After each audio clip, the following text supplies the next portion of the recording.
Gue mau cerita horor lagi dan menurut gue ini lumayan merinding ceritanya kalau kalian lagi dengerin ini sendiri dan lagi sendirian di rumah. Jadi ini kejadian waktu teman gue masih SMP dan ini kejadian waktu dia pulang sekolah. Dia dijemput sama ibunya dan baru sampai banget di depan rumahnya. Sampai depan rumah, ibunya ini lagi nyari kunci untuk ngebuka pintu rumahnya. Sambil nunggu ibunya nyari kunci, dia ini iseng ngintip ke dalam rumahnya. Posisinya jendela rumahnya ini gak ada hordengnya, jadi bisa langsung kelihatan ke dalam rumahnya. Dan depan jendela itu langsung menghadap ke arah ruang TV. Pada saat teman gue ngintip, dia tuh melihat ada seseorang yang lagi nonton TV di rumahnya dan itu tuh membelakangi dia. Jadi dia cuma ngeliat belakangnya doang. Temen gue sebenarnya agak bingung karena dia tuh tinggal cuma bertiga di rumahnya. Jadi dia, ibunya dan juga bapaknya. Bapaknya kerja nggak mungkin. Dan sesosok itu tuh menyerupai wanita. Jadi pas lagi temen gue ngeliatin lagi, tiba-tiba sosok itu nengok ke arah dia dan abis itu langsung jalan ke arah dapur. Kejadiannya itu cukup cepat, jadi makanya temen gue tuh nggak terlalu ngeh ini muka sosok ini tuh sebenarnya siapa. Pas ngeliat itu, temen gue langsung ngomong ke ibunya, nanya, "Bu, di dalam ada orang ya?" Terus ibunya bilang, "Nggak ada, orang ibu terakhir keluar habis ibu kunci kok." Soalnya temen gue mikir kayak, yaudah ini mungkin salah lihat atau gimana atau halus. Masuk, ternyata TV di dalam rumahnya ini nyala. Jadi yang temen gue lihat ini beneran ada. Akhirnya temen gue cerita ke ibunya dan ibunya berpikir bahwa kayak jangan-jangan ini maling. Akhirnya diikutin lah karena si sosok ini kan larinya ke arah dapur ya. Jadi diikutin ke dapur dan pas dilihat ke dapur gak ada siapa-siapa. Dan ini gak terlalu yang merinding banget ya. Cuma pas itu, pas gue diceritain, pas pulangnya, gue tuh pas balik ke rumah gue tuh lagi kosong. Jadi gue tuh orang yang pertama balik ke rumah dalam keadaan rumah tuh kosong. Bapak gue lagi pada pergi dan Farah juga lagi pergi. Jadi pas gue balik ke rumah kosong tuh gue langsung kayak inget kejadian temen gue kan takut tiba-tiba gue masuk ke rumah ada yang lagi nunggu gue. Langsung deh tuh gue cabut lagi. Jadi buat lo juga yang sering ditinggal pergi sama orang rumah, terus lo orang pertama yang balik ke rumah dalam keadaan rumah kosong, hati-hati, siapa tau ada yang nunggu lo. Kaget nggak lu? Lihat sekarang jam 00.58, saatnya kita cerita horor dan lebih serem sesuai dengan requestan mbaknya nih. Jadi gue sampai maskeran karena walaupun jam tidur gue berantakan, gue harus tetap menjaga muka gue biar gak kusam dan tetap fresh. Cerita horor kali ini teman kita sebut saja namanya Aldo. Jadi si Aldo ini lagi main futsal di kampusnya.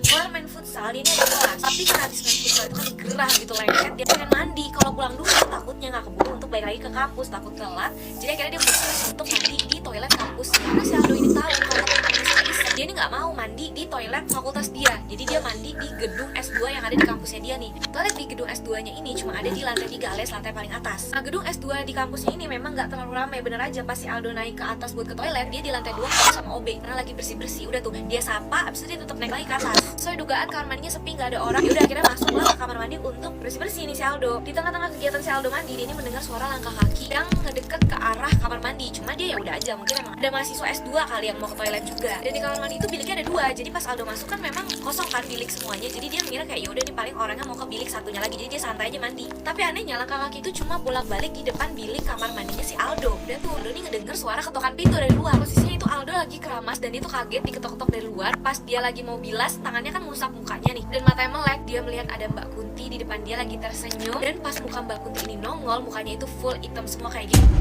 Gue tuh kadang suka bingung ya, kenapa setan-setan ini selalu diperlihatkan dengan muka yang hitam semua, mukanya nggak kelihatan lah. Kenapa emangnya lagi maskeran kah dia? Kalau gue bisa ngomong, gue bakal bilang tuh ke si hantu-hantu, jadi jangan ganggu-ganggu, kita damai-damai aja, mending kita pakai ini G2G Volcano Clay Stick. Siapa tahu kan daki-daki di muka lu pada langsung hilang jadi kinclong glowing. Mungkin gue yakin ya nih hantu-hantu penunggu rumah gue juga udah pasti tahu kalau misalnya gue tuh sering banget pakai masker ini. Kemarin yang hijaunya, sekarang yang abu-abunya. Muka gue before sama after ya. Volcano Clay Stick ini emang bagus banget ya gue pakai kalau misalnya emang komedo gue lagi banyak. Komedo terhempas, tekstur kulit wajah gue jadi lebih mulus ya sekarang. Ini clay stick murah harganya, tapi hasilnya itu kayak clay stick yang lebih mahal gitu. Udah ya hantu, tolong banget jangan ganggu-ganggu orang lagi.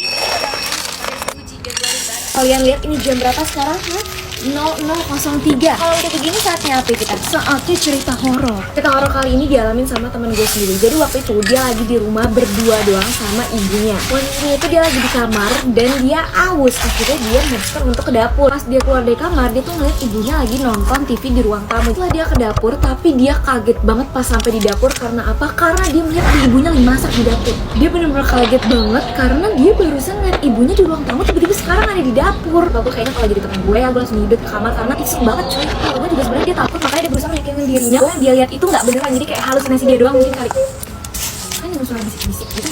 Kok kok dengar suara ya? Kalian cerita deh, jadi kan gue kan suka begadang ya, kayak tidur tuh jam 12 paling cepat, tapi paling sering jam 1 atau jam 2 malam nih kayak sekarang ini. Dan gue sering banget ngedenger ada suara bisik-bisik gitu, bisik-bisik tetangga, karena tetangga gue pada tidur. Dan posisinya di rumah ini semua udah pada tidur kecuali gue. Kayaknya gue lagi asik-asik maskeran kayak gini dengan niat hati, belum tidur, muka gue fresh, malah diganggu denger bisikan-bisikan. Emang udah paling bener lu jangan pada begadang kayak gue deh. Setan kalau bisa ngomong juga dia kayak bakal teriak ke gue, karena udah bosan banget liat gue pakai G2G backward play stick terus. Sama habis gue pakai masker ini, muka gue langsung jadi kinclong dan cakep banget ya. Tuh hantu aja sampai merhatiin gue kayak gitu, kayak dia iri deh sama glowingan gue ini. Oh, atau jangan-jangan itu hantu kepo kali ya gue pakai apaan? Kita spill produknya nih hantu nih kayaknya. Ini gue spill aja kali ya. Bentar gue bilas dulu, masker karena ini juga udah kering. Oke, udah dibilas dulu, ngeliat muka gue jadi segar banget ya tuh. Gue spill ya, jadi ini tuh produknya dari G2G backward play stick. Harganya berapa ya tebak? Cuma 39.000. Walaupun kecil-kecil dan murah nih, jangan main-main loh, jangan main-main.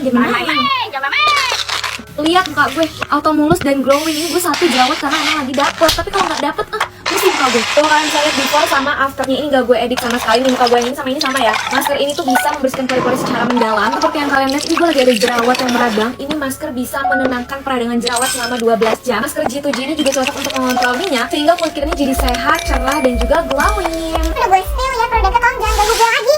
Sekarang jam 00.58, saatnya untuk cerita horor. Ada yang sama gak sih sama kayak gue yang lebih takut denger cerita ataupun nonton film setannya ini muncul pas lagi sholat? Gue ngerasa gue bisa mengalaminya juga, dan pas gue ngelakuin hal itu jadi bayang-bayang. Cerita horor kali ini berhubungan dengan hal itu, dan mirip-mirip lah kejadiannya sama film Makmum kalau kalian tahu. Tokoh utama dalam cerita ini kita sebut saja Rere. Jadi sebenarnya tengah malam karena kamar mandi lah, mau di kamar mandi sebenarnya agak diawasin gitu, tapi yang gak ada siapa-siapa karena semua pada tidur. Lalu langsung masuk ke kamar, pakai mukena, sholat. Pas udah Allahu Akbar lagi baca, di pertengahan ekor matanya kalau